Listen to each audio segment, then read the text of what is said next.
नमस्कार दोस्तों, मैं आशुतोष आचार्य आप सभी का स्वागत करता हूँ हमारे YouTube चैनल एस्ट्रोलॉजी नक्षत्र में। मेरे गुरुजी के आदेश के अनुसार निःशुल्क आप सभी का कुंडलियों का विश्लेषण करके और उनका संपूर्ण उपाय देता हूँ इस YouTube के ज़रिए। दोस्तों, आपको क्या करना है, अपना date of birth, time, place of birth और आपके पर्सनल डिटेल्स मुझे भेजना है। इसके साथ में मैं आपके हर समस्या का समाधान मैं आपको मेरे YouTube के द्वारा मैं अगले दिन आपको दे दूँगा। सो दोस्तों, कल हम लिए हैं लोगानंद। लोगानंद है तमिलनाडु से। इनका मैंने कुंडली बनाई है। और लोगानंद जी नमस्कार। आपका है मेष राशि और लगन मिथुन लगन और नक्षत्र है आपका अश्विनी नक्षत्र। देखिए, अश्विनी नक्षत्र में क्या होता है, इंसान सोचता कम है, माने सोचने के पहले ही काम करने के उसमें रहता है, माने भागदौड़ ज़्यादा रहती है। अश्विनी नक्षत्र का मतलब ये है कि अश्व माने घोड़ा जैसे सीधा भागते रहता ताकि उसको दोनों साइड से आँख के वो जो पट्टी बांधते हैं ना, जब तक वो पट्टी नहीं रहा तो उसको किधर भागना समझ में नहीं आता, माने उसको दिशा नहीं पता चलता। बिकॉज इसमें दिशा बहुत ज़रूरी रहती है। अश्विनी नक्षत्र का कुंडली है लोगानंद जी आपका। इसमें क्या है ना, आपको एक चीज़ जानने की बहुत ज़रूरी है कि आपका गाइडेंस वाले कोई रहना चाहिए, यानी आपके कोई फादर हो, कोई भी गाइडेंस वाले, आपके मास्टर हो, कोई भी आपको गाइडेंस देने वाला अगर है तो आपके प्लानिंग सक्सेसफुली होंगे। आपका कुंडली के विश्लेषण के हिसाब से देखिए, पहला घर में राहु है आपका। तो राहु देखो पहले घर में विचार बड़े बड़े देता है, प्लानिंग्स अच्छे देता है, माने सोच बड़ी देता है, पर इम्प्लीमेंटेशन के पास में अगर आप लेज़ी हो गए तो काम बिगड़ने के चांसेस रहेंगे। इसी तरह आपके दूसरे भाव में शुक्र देव है। शुक्र देव भी आपके बहुत ही अच्छे हैं, चौथी राशि में है, यानी कर्क राशि का शुक्रदेव धन भाव में बैठा हुआ है। आपको आपकी वाणी और आपकी मीठी बोल से आप लोगों से अपना काम निकलवाने में माहिर होंगे और ये बहुत आपके धन के कारक भी शुक्रदेव ही होंगे। इसी तरह दोस्तों, लोगानंद जी आपका शनि 5वें घर पे है। 5वें घर का शनि है। 5वें घर का शनि सूर्य का घर होता है। 5वां घर आपका पेट भी देखा जा सकता है। अगर आप ना शनि को नेगेटिविटी में एक्टिवेट कर दिएंगे तो दिक्कत हो जाएगी। नेगेटिव नहीं करना है। नेगेटिव मीन्स आप शराब, अंडा, मांस, मच्छी का सेवन अगर ज़्यादा करने लग गए तो आपको पेट से संबंधित प्रॉब्लम्स होने के चांसेस पूरे रहेंगे। और इनकी शनि की दृष्टि सीधा आपको चंद्र और बुध पर है। चंद्र और बुध पर जब भी इनका शनि का दृष्टि गिरने से क्या होता है, आपको बहुत सारे माने फाइनेंशियल लॉसेस इस तरह की संभावना बनते हैं। माने कोई भी काम आप करें 4 दिन चलेगा, फिर बाद में डिस्टर्ब होने के चांसेस रहते हैं, क्योंकि चंद्र आपका 11वें घर में है और 5वें घर में शनिदेव है। ठीक है लोगानंद जी, आप अपना एक्टिविटी, अपना कैरेक्टर जब तक सही रखेंगे आपको कोई प्रॉब्लम नहीं होगा। ठीक है। और गुरु आपका छठा है, जो नौकरी, जॉब, बिजनेस से ज़्यादा आपको ना वर्क पे फोकस करना, माने जॉब सर्विस आपको बेनिफिट रहेगा। और आपका 12वां सूर्य मंगल है, तो आपको गुस्सा भी बहुत आने के चांसेस रहते हैं। और आपके लिए इन्फॉर्मेशन के लिए बता रहा हूँ, आपकी आप मांगलिक भी है। ओके, सो आप जब भी मैरिज करते हैं तो मांगलिक अपोजिट वाले भी मांगली रहना है। जो भी आपके जीवन साथी होते हैं वो भी मांगलिक होना ज़रूरी है।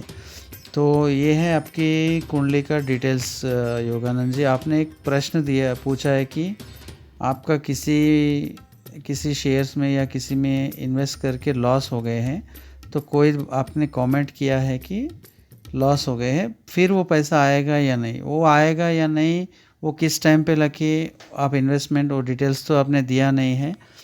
हाँ, एक चीज़ जानना बहुत ज़रूरी है कि आपके नक्षत्र में थोड़ा सा दोष है। उस चक्कर में क्या होता है, आपका डिसीजंस सडन डिसीजंस ले लेते हैं और थोड़ा एंग्जाइटी ज़्यादा होते हैं, मतलब जल्दबाज ज़्यादा करते हैं। अगर जल्दबाज आप करने लगेंगे तो आपको दिक्कत हो जाएंगी।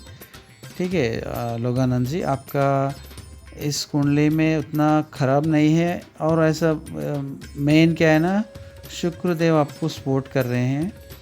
सो महालक्ष्मी की पूजा सदा रेगुलर करते जाइए। उपाय के तौर पे आपको मैं बताऊंगा, 8 बादाम आपको मंदिर ले जाना है और भगवान के सामने रखना है और 4 उसमें से फिर वापस घर लाना। इस तरह 43 डेज़ आपको क्या करना है, बादाम ले जाना है मंदिर में और 4 लेके आना है। सब रख के एक लोहे के बॉक्स में रख के रखना है और 43 डेज़ के बाद में उस आपके पास जो भी बादाम होंगे ना, उस सभी बादाम को आपको ना जल प्रवाह करना है, माने साफ़ चलते पानी में या नदी में जल प्रवाह करना ज़रूरी है। आपको ना पक्षियों को दूसरा उपाय बता रहा हूँ मैं आपको, दिस इज़ सेकंड उपाय। ओके, आपको क्या है ना, पक्षियों को, बर्ड्स जो होते हैं ना, पक्षियों को आपको मूंग साबुत को ना रात में भिगाना है और उस भीगे हुए साबुत मूंग को आप ना पक्षियों को हर रोज़ डालना है। ये आपके लिए एक फिक्स्ड रेमेडी समझ लीजिए, ताकि आपको कोई भी नेगेटिविटी आपको डिस्टर्ब ना कर सके और आपके कामों में इम्प्रूवमेंट हो सके। ओके, और एक मेन चीज़ क्या है ना, आपका शनि की दृष्टि जब चंद्र पे गिरती है तो लिक्विड कैश का खाली हो जाना, माने कैश का टाइट हो जाना, इस तरह का माहौल बनता है।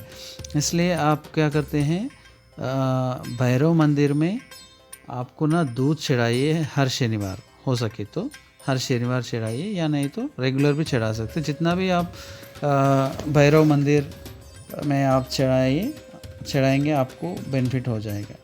ठीक है, ये दो तीन उपाय आपके लिए मेन चीज़ है। और भी आपको कुछ पर्सनल चीज़ पूछना है तो आप संपर्क कर सकते हैं, कमेंट कर सकते हैं। Thank you. अगला कुंडली देखते हैं राजेश जी का। राजेश जी असम से भेजे हैं। राजेश जी, आपका प्रेजेंट तो दशा बुध का चल रहा है, उसके अंतर्दशा अभी शनि का है। ठीक है, आपका लगन मिथुन है और आपका वृश्चिक राशि का चल रहा है। ठीक है, वृश्चिक राशि ना अभी तक अभी 7.5 ही कंप्लीट हो गई है, बस एक 6-8 महीने हो रहा है आपका। अभी रिलीफ में है। अभी आप थोड़ा टेंशन बहुत अच्छे बुरे की समझ भी आ गई शायद आपको। चलिए ठीक है, अब आपकी कुंडली के बारे में डिस्कस करेंगे। अभी तक तो थोड़ा ख़राब टाइम था, अभी तो टल गया। अभी जो भी काम आपका चल रहा है अच्छा चलेगा और बहुत अच्छा चलने की संभावना भी है, अगर आप उन्हें अच्छा कर ले तो ठीक है।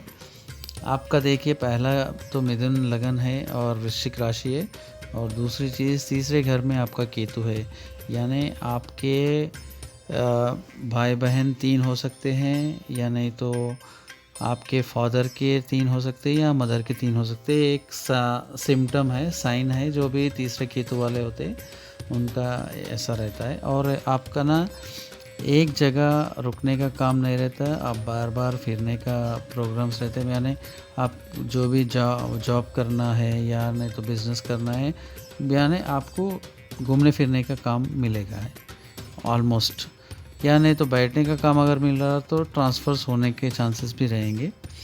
ओके, आपका देखिए चौथा शुक्र है, ठीक है, नो प्रॉब्लम, चौथे घर में शुक्र है आपका। और 5वें घर में सूर्य बुध, ये भी बहुत ही अच्छा कॉम्बिनेशन है। और ये 6ठे घर में चंद्रमा थोड़ा पीड़ित होता है आपका। 6ठे घर में चंद्रमा रहने से थोड़ा मन इमोशनल प्रॉब्लम्स होने के चांस है। और बहुत ही अच्छा ये है कि शनि 7th हाउस का है आपका, पर मीन राशि का है। कोई बात नहीं, फिर भी आपका शनि पर ये एक्टिवेट नहीं हुआ है राजेश जी। इसको ना एक्टिवेट करना ज़रूरी है, या नहीं तो आपको ग्रोथ नहीं मिलेगा। शनि को कैसे एक्टिवेट करना मैं बता दूंगा आपको। शनि को एक्टिवेट करने के लिए आपको क्या है ना, लगन खाली है आपका, इसलिए आपको क्या है ना, या तो गले में सोना पहन सकते हैं, या नहीं तो मिट्टी के लोटा रहता है ना, कुल्हड़, मिट्टी का कुल्हड़ जो बोलते हैं, उसमें आप क्या है ना शहद भरना है, और उस मिट्टी के कुल्हड़ के शहद के ऊपर लाल कपड़ा से ढकना है, और उसको क्या है ना आपके घर के ईस्ट में रखना है। तब ये शनि एक्टिवेट हो जाएगा आपका, और आप मालामाल बन जाएंगे। क्योंकि शनि 7th हाउस में है, बहुत ही अच्छा बैठा है, पर जब तक शनि एक्टिवेट नहीं होगा आपके इनकम सोर्सेस कम ही रहेंगे। आपको इनकम सोर्स बढ़ाना है तो पहले आपको क्या करना है, मिट्टी का कुल्हड़ लेना है, उस मिट्टी के कुल्हड़ को लाल कपड़े से ढक के, उसमें शहद भर के ढक के, और उसे ईस्ट फेसिंग पे रखना है। आपके ईस्ट, घर का ईस्ट जिधर भी होता है ना, पूरब बोलते हैं ना, वहाँ पर रखना है। ओके, और इसमें 9th हाउस में देखिए आपके राहु आ गए। 9th घर का राहु यानी आपका पितृदोष बन गया है। यहाँ पर आपको क्या करना है, 4 नारियल पूजा वाले लेके आपको क्या है ना जल प्रवाह करना है, ताकि ये पितृदोष से मुक्ति मिले। और बाकी 10वां मंगल है, सही बैठा है, 10वां मंगल एक्टिवेट है, कोई टेंशन नहीं है उसका। आप तो लाइफ में थकते नहीं शायद। और गुरु 12वें में है, आप गुरु 12वां भी बहुत ही अच्छा है। वृषभ राशि का गुरु बृहस्पति आपके 12th हाउस के हैं, तो ये भी बहुत ही अच्छे पोजीशन पे है। तो अब आपने समस्या तो लिखी नहीं है, बस आपने पूछा था इतना बताने के लिए। अभी आपके समस्याएं 7.5 ही ख़त्म होके आपके 8 महीने ऐसा हो रहा है। तो अभी तो प्रेजेंट तो आपका सब कुछ ठीक है। बस आपका मेन उपाय जो करना है,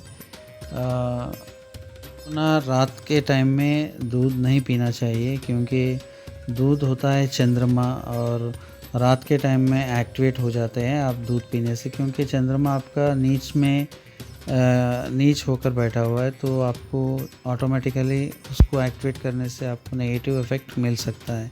हाँ, एक चीज़ परवाह नहीं, गुरु की दृष्टि भी चंद्रमा पर है, तो एक साइड से आप बच भी सकते हैं। पर आप 90%, आप 100% आप नहीं पीने की कोशिश करिए नाइट्स में दूध को। आपको ना माथे पे केसर का तिलक लगाना है, और गले में सोने की चेन पहनना है, और आपको आपके ससुराल से रिलेशंस ख़राब नहीं करना चाहिए। प्लस आपको अगर पालना है तो एक कुत्ते को पालने से आपका ग्रोथ होने के चांसेस बहुत बढ़ेंगे।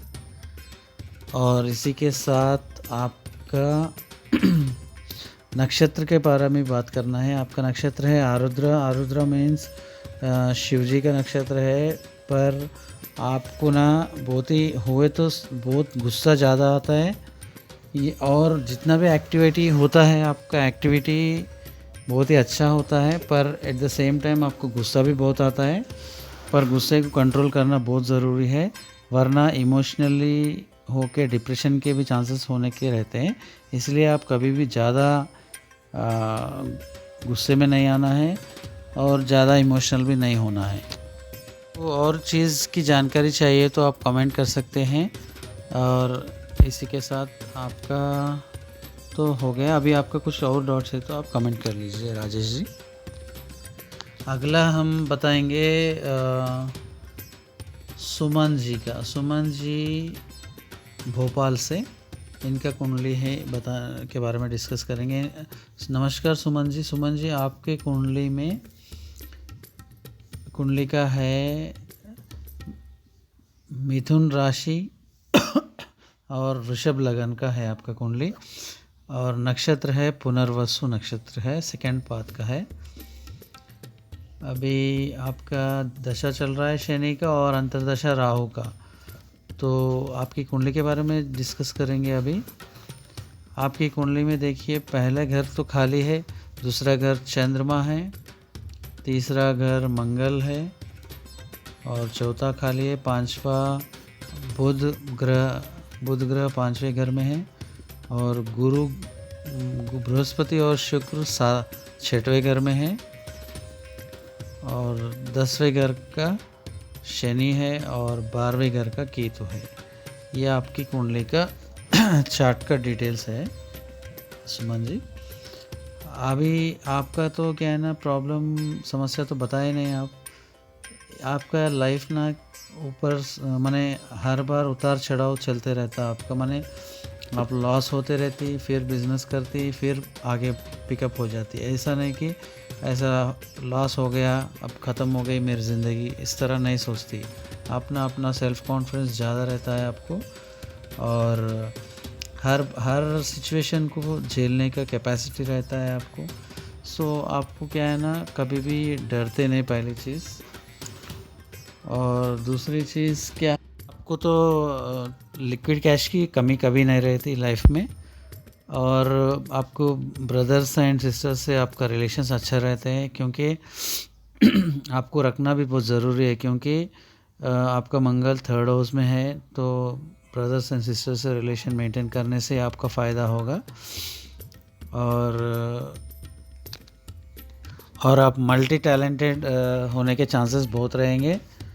अभी आपको क्या है ना, वर्क तो बहुत मिलेगा, पर आप जब भी वर्क करना चाहते हैं उसके आगे जाके तैयार कर देते, सब कर देते, फिर लास्ट टाइम में रुक जाने के चांसेस रहते हैं।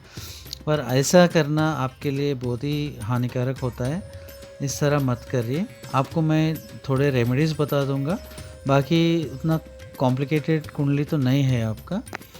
आप क्या करते हैं ना, 10 अंधों को खाना खिलाइए, 10 ब्लाइंड लोग जो होते हैं ना 10 अंधों को खाना खिलाइए और खिलाने से आपका काम काज में इम्प्रूवमेंट हो जाएगा। और 4th हाउस भी आपका एक्टिव नहीं है, इसलिए आपको क्या करना है, 400 ग्राम्स ऑफ चना दाल रहता ना, चने की दाल, उसको जल प्रवाह करना चाहिए आपको, ताकि आपको प्रॉपर्टी इम्प्रूव होने के चांसेस बहुत रहते हैं। इसको क्या है ना 43 डेज तक करना चाहिए आपको। 400 ग्राम चने की दाल 43 डेज आप जल प्रवाह करना है, 43 दिन। और एक उपाय आपके लिए मैं बता दूंगा, चांदी का एक चौकोर टुकड़ा आप ना हमेशा अपने जेब में रख लीजिए। बस ये 3 चीज़ करिए, आपके पूरे समस्या के सॉल्यूशन मिल जाएगा। ओके दोस्तों, चलिए। आज मैं बात करने वाला हूँ, टॉपिक हर रोज़ की तरह टॉपिक हमारा आज का है मांगलिक दोष के बारे में। आज हम जानते हैं मांगलिक दोष क्या है, इससे ये किन किन घरों में अगर मंगल ग्रह होने से होता है और इसके बुरे परिणाम क्या है और इसके उपाय के सहित सब कुछ आज जानेंगे हम। दोस्तों मैं आपको बताने वाला हूँ आज कि मंगल दोष क्या है। मंगल दोष एक बड़ा सब्जेक्ट हो गया दोस्तों आजकल। मंगल हर चीज़ मांगलिक दोष से काउंट किया जा रहा है।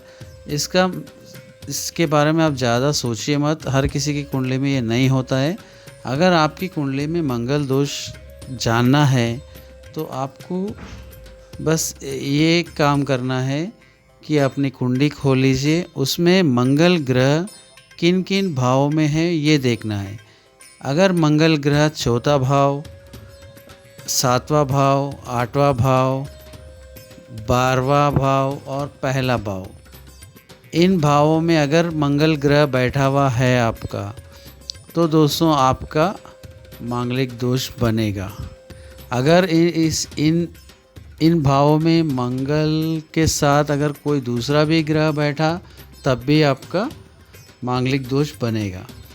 तो मांगलिक दोष देखिए दोस्तों, 4था अगर मंगल लगन में है यानी पहला भाव में है, तो इंसान को क्या है ना, गुस्सा बहुत आता है, चिड़चिड़ापन, गुस्सा, इरिटेशन, और वहाँ से पहले घर से 7वें घर पे दृष्टि डालते हैं तो जीवन साथी पे हर वक्त ना जमना, हर बार कुछ ना कुछ क्लेश की सिचुएशन बन जाना, इस तरह का माहौल बनता है।